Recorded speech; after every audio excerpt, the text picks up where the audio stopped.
మన సీఎం సారుకు విద్య అంటే చాలా ఇష్టం. విద్య అంటే ఎవరో అమ్మాయి కాదు, చదువు అని ఓ రేంజ్ ఎలివేషన్లు ఇచ్చిన ముచ్చట అప్పట్లో బాగా వైరల్ అయింది కదా. మరి వాళ్ళు ఇచ్చిన ఎలివేషన్లకు సారుకు విద్య పట్ల, విద్య నేర్పే బడుల పట్ల చెప్పలేనంత ప్రేమ ఉన్నది. సీఎం సారు చదువు కోసం ఎంత తన్లాడుతున్నాడో మనకు కూడా తెలవాలి కదా. కాబట్టి సీదా ఓ బడికాడికి పోయి తెలుసుకుందాం. ఏంది ఏవో పాత గోడలు చూపిస్తుర్రు అనుకుంటుర్రా? ఆవురావురి పురాగా చూడు రందాలను.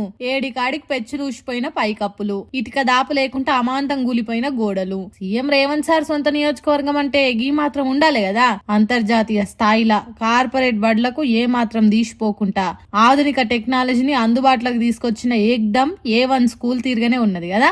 ఇగో ఇదే ముఖ్యమంత్రి సార్ చెప్పిన మాటలకు నిలువెత్తు నిదర్శనం. నాకు పిల్లల భవిష్యత్ అంటే చాలా ముఖ్యం. పోరగాళ్ళు మంచిగా బడికొచ్చి చక్కగా చదువుకోవాలి, అలా భవిష్యత్తును బంగారు బాటలేక మార్చుకోవాలని కుత్కెలు గూలబడేదాకా సీఎం రేవంత్ రెడ్డి సార్ ఇచ్చిన స్పీచ్లకు పరమార్థమే ఈ బడి అనుకోవాలి కావచ్చు. నాగర్ కర్నూలు జిల్లా చౌటుపల్లి ఊర్లే మొన్న పడ్డ వానలకు కొనాపానాల మీద ఉన్న ఈ స్కూల్ కూడా పురాగిట్లా ఊలిపోయిందట. ఇక సెలవులుండుతోని పోరగాళ్ళు లేరు కాబట్టి ఎవరికేం కాలే. ఒక గాలి ఇదే గతి. ఇప్పుడు స్కూల్ చాలా అయినాక అయినుంటే పాపం ఎంతమంది కేడుపులు మిగులుతుండేనో అని జంకుతుర్రు పోరల అయ్యవ్వలు. మరి సీఎం సార్ కలలుగా అన్న కార్పొరేట్ స్థాయి బడి ఇంత మంచిగా వెలిగిపోతుంటే కనీసం చూసేదానికి ఒక్క ఆఫీసర్ రాలేదట. దీన్ని బాగు చేయించే పనులు ముంగటేసుకోలేదట.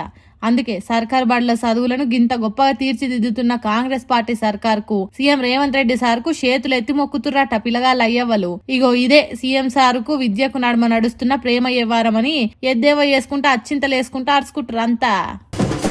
తప్పులు చేసిన వాళ్ళని, మంది పైసలు మాయం చేసిన వాళ్ళని దేవుడు ఏమి ఇడిసిపెట్టాడు. వాళ్ళకి ఎట్లా బుద్ధి చెప్పాలనో అట్లా చెప్తాడు అని నియతగా నడుచుకుంటేనే మంచిదని చెప్తుంటారు కదా.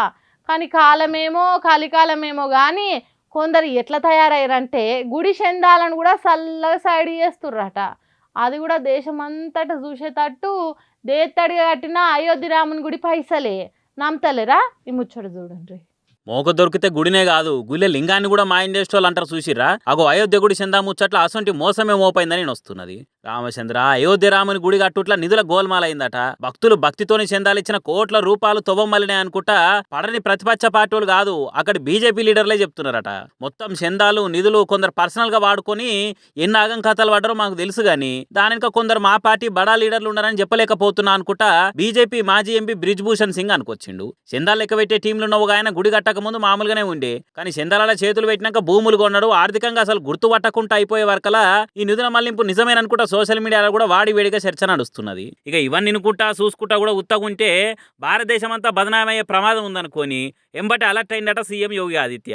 2 వారాలలో అన్ని అరుచుకొని పుల్లు రిపోర్ట్ అనుకుంటా ఆర్డర్లు వేసిందట ఉత్తరప్రదేశ్ సర్కారు. కానీ చూడురే రాముని గుడి అనేది ఏండ్ల ఎదురు సూపులతోని కోటుల కొట్లాటలతోని కోట్ల మంది భక్తుల ఆశలు నమ్మకాలతో కట్టిన గుడి. ఆ చందాల కూడా చేయి పెట్టిరంటే ఏమనాలిగా. మాట్లాడితే దేశం కోసం ధర్మం కోసం అని చెప్పే బీజేపీ లీడర్లనే కొందరు ఇసొంటి కథలు పడ్డారని వస్తుందంటే సీఎం ఉన్న యోగి సార్కి ఏం భయపడుతున్నట్టు, మోతవరి మోడీ సార్కి ఏం భక్తితోనున్నట్టు అని అనుకుంటే ఈ గోల్మాల్ ముచ్చట తెలిసిన కాంచి సోషల్ మీడియా అంతటా మోతం అయిపోతున్నది. మరి ఇక సిట్టు విచారణతో ఏమేమి నిజాలు బయటకు వస్తాయి, ఎవరెవరి పేర్లు వెళ్తాయనేది చూడాలి రేపు.